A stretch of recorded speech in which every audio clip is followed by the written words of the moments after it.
Hello, police സ്റ്റേഷനല്ലേ?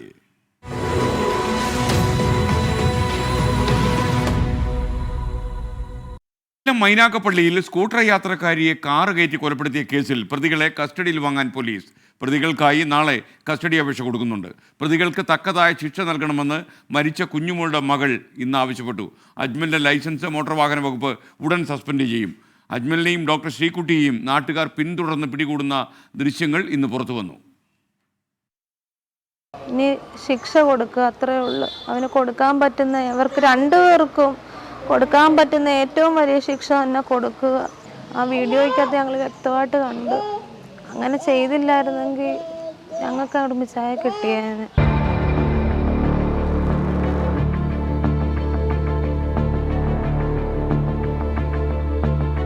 ഈ കുടുംബത്തിൻ്റെ കണ്ണുനീർ അത്ര പെട്ടെന്ന് തോരില്ല. മകളുടെ വാക്കുകളിൽ ആ വേദനയുടെ ആഴം അത്രത്തോളം പ്രകടമാണ്.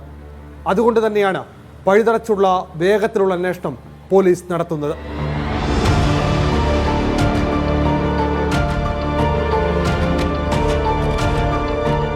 റിമാൻഡിലായ പ്രതി അജ്മലിനെയും ഡോക്ടർ ശ്രീകുട്ടിയെയും കസ്റ്റഡിയിൽ വാങ്ങി തെളിവെടുപ്പടക്കം പൂർത്തിയാകുന്നതോടെ സാങ്കേതികപരമായി കേസിലെ നടപടിക്രമങ്ങൾ പോലീസ് പൂർത്തിയാക്കും. അപകടശേഷം ആനൂർക്കാവിൽ നിന്ന് രക്ഷപ്പെട്ട അജ്മലും ഡോക്ടർ ശ്രീകുട്ടിയും സാഹസയാത്രയാണ് പിന്നീട് കരുനാഗപ്പള്ളിയിലേക്ക് നടത്തിയത്.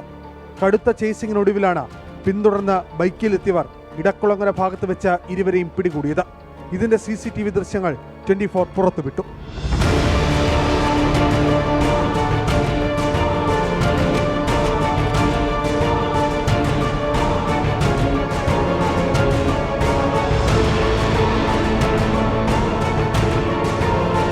പിന്നാലെ അജ്മലും ഡോക്ടർ ശ്രീകുട്ടിയും തന്റെ വീട്ടിലേക്ക് നടന്നു കയറുകയായിരുന്നുവെന്ന് വീട്ടുടമ പ്രദീപ് 24-നോട് പറഞ്ഞു. അജ്മലിനെ റോഡിലിട്ട് കൈകാര്യം ചെയ്തതിനു ശേഷം വീട്ടിലോട്ട് വളരെ കൂളായിട്ടാണ് വന്ന് കയറുന്നത്. പറഞ്ഞു അവിടെ നിൽക്കാൻ പറഞ്ഞു, അവിടെ കയറണ്ടെന്ന് പറഞ്ഞു, ഇറങ്ങാൻ പറഞ്ഞു. അപ്പോഴത്തെ കൈ തട്ടി മാറ്റി, വൈഫിന്റെ കൈ തട്ടി മാറ്റിയാണ് വീട്ടിലോട്ട് അതിക്രമിച്ച് കയറി. വീട്ടിലെ പല ഉപകരണങ്ങളും തട്ടിയാണ് അകത്തോട്ട് കയറുന്നത്. അടുക്കള വാതിൽക്കൽ അവൻ തുറന്ന് നേരെ പുറത്തോട്ടിറങ്ങി. ബാത്റൂമിനകത്ത് പാത്രം കയറുമ്പോൾ നീ ഇവിടെ ഇരിക്കണ്ട, നീ പുറത്ത് പോകാൻ പറഞ്ഞു. അങ്ങനെ അവൻ പുറത്ത് മതിലിയാടി പോയി. ജീവനെടുത്ത ഒരു കൊലവിളി യാത്ര നടത്തിയിട്ടും അതിന്റെ ഭാവവ്യത്യാസങ്ങളൊന്നുമില്ലാതെയാണ് ഡോക്ടർ ശ്രീകുട്ടിയും അജ്മലും അപരിചിതമായ ആ വീട്ടിലേക്ക് നടന്നു കയറിയത്. വീട്ടുകാർ തടയാൻ ശ്രമിച്ചെങ്കിലും ഇരുവരും കൂട്ടാക്കിയില്ല. ഇടക്കുളങ്ങരയിൽ വെച്ച് തനിക്ക് നേരെ കയ്യേറ്റമുണ്ടായതായി അജ്മൽ പോലീസിന് മൊഴി നൽകി.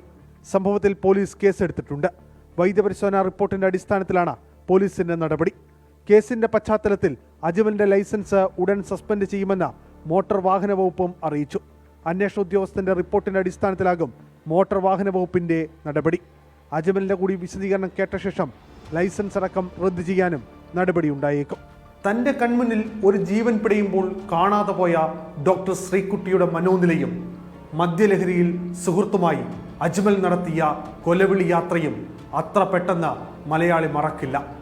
മലയാളിയുടെ മനസ്സിൽ പേടിപ്പെടുത്തുന്ന ദൃശ്യങ്ങളാണ് കഴിഞ്ഞ ദിവസം പുറത്തു വന്നത്. ക്യാമറാമാൻ അരുൺ സാറിനൊപ്പം അരുൺ രാജ്, 24 കൊല്ലം.